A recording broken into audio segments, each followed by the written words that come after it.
Good morning to everybody. So we are here today to talk about Jupiter in Gemini. We are almost there. On the 25th of May, Jupiter will move from Taurus to Gemini. And that's very interesting because in my last video, I talked about the Jupiter-Uranus conjunction. So it's like if there was the first meeting with Jupiter and the air.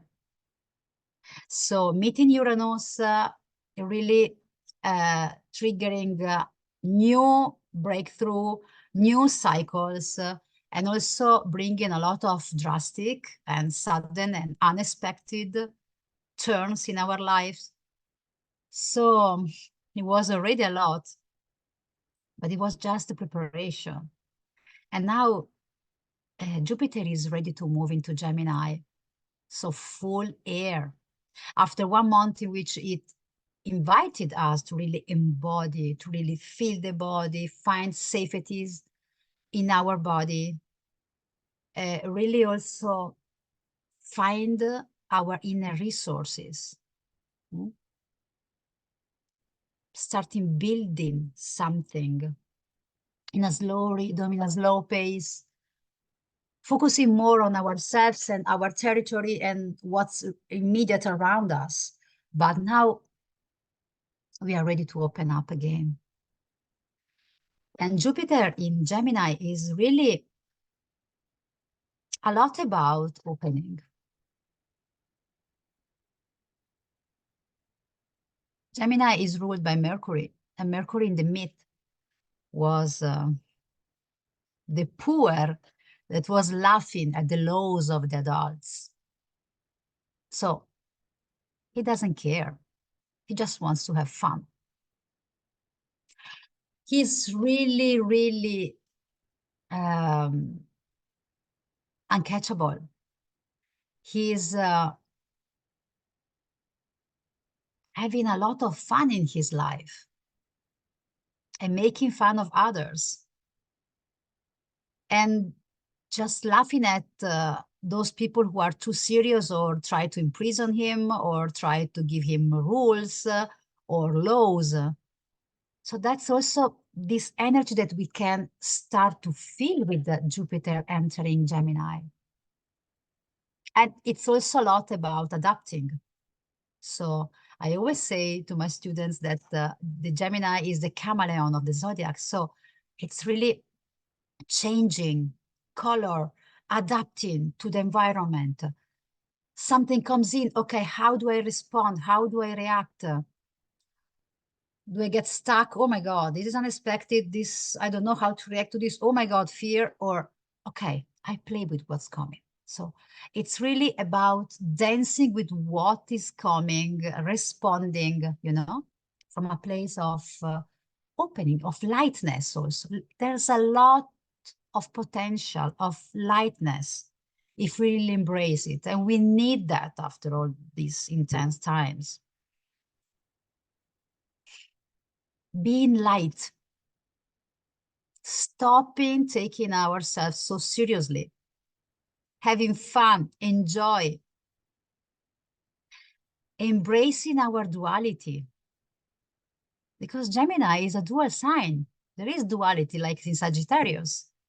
So how do I reconcile this spiritual, inspired, divine part up there and this instinctual, raw, dangerous, dark part of me being a human down here? I'm both. So I can either choose to feel separate, which is the dark side of Gemini and Sagittarius, by the way, or I can choose to play with those two extremes, to go back and forth, to embrace the duality fully, play with it, experiment.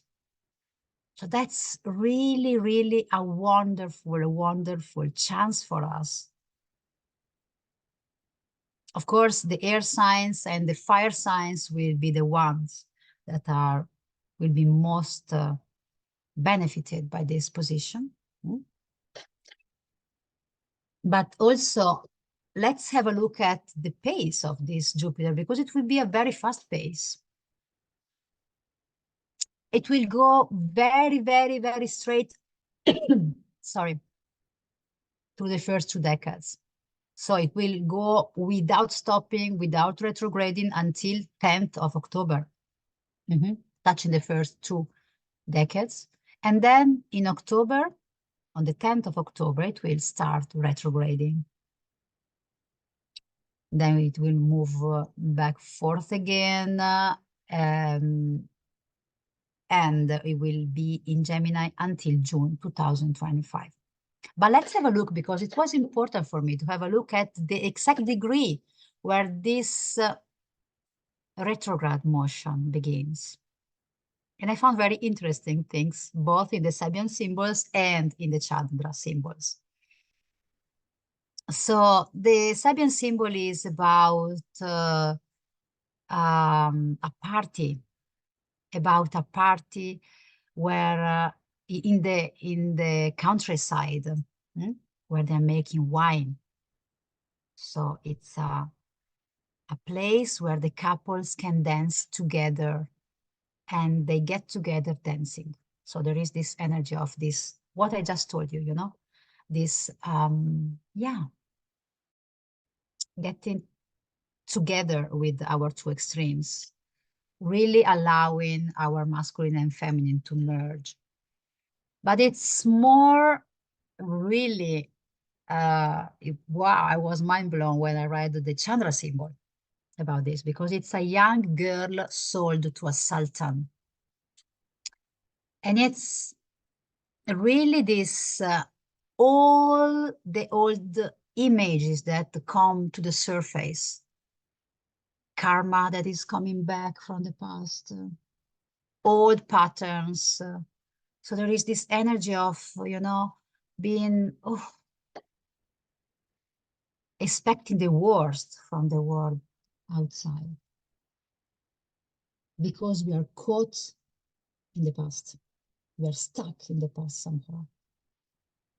But at some point, and there Jupiter stops, like if it's opening the space for this listening. So when she's not listening, she's not looking, sorry, when she's not looking, before she knows consciously, another side of her emerges and becomes prominent. And that part knows what to do with the lingering patterns of the past. And she's no longer intimidated. She's aware. She's aware that the small self is lying low and pretends to be at the mercy of the cruel world out there. But the big self is aware of the deceptions of appearances and takes the stage and laughs about what he's seeing.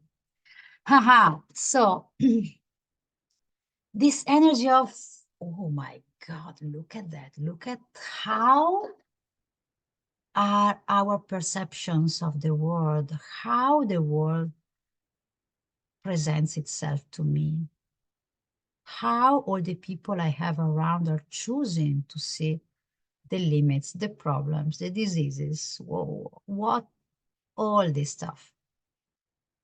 How the fear is there on the background, and laughs.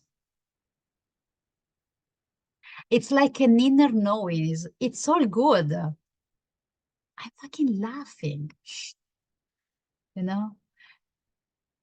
This is really owning Gemini, owning Mercury and its capacity to laugh at ourselves, to laugh at situations.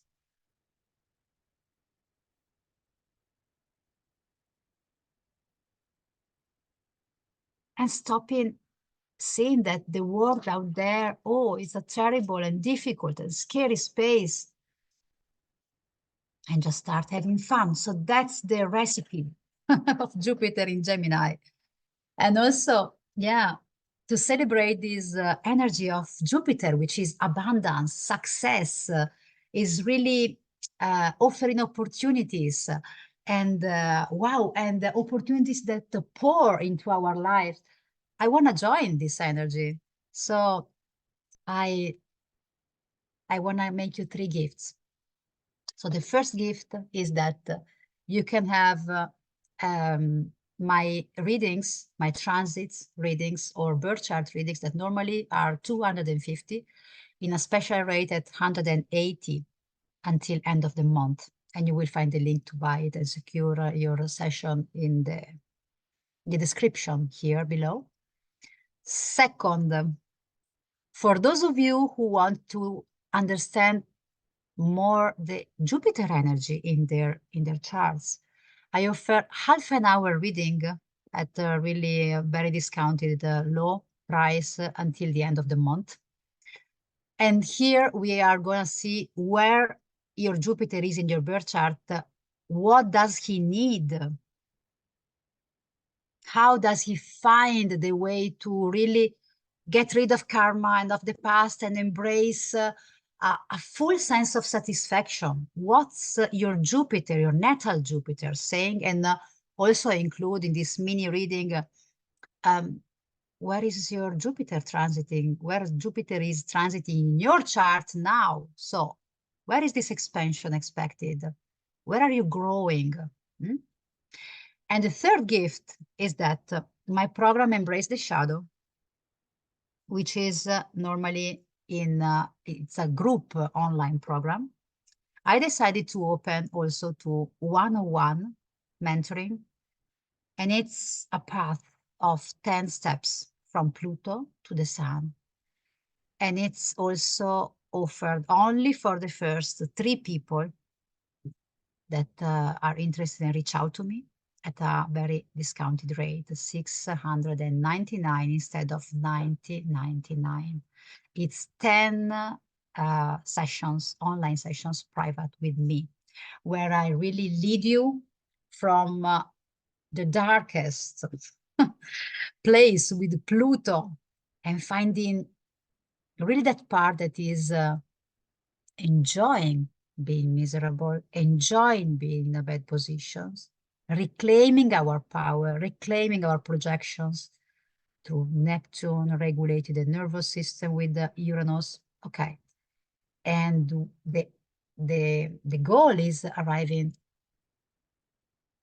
to connect to our sun, the potential. Who am I? What's the center of myself? How can I shine out there in the world? So if you're interested, you find all the info in the informations here below.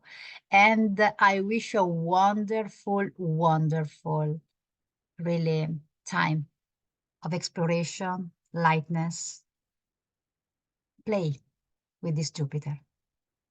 Ciao.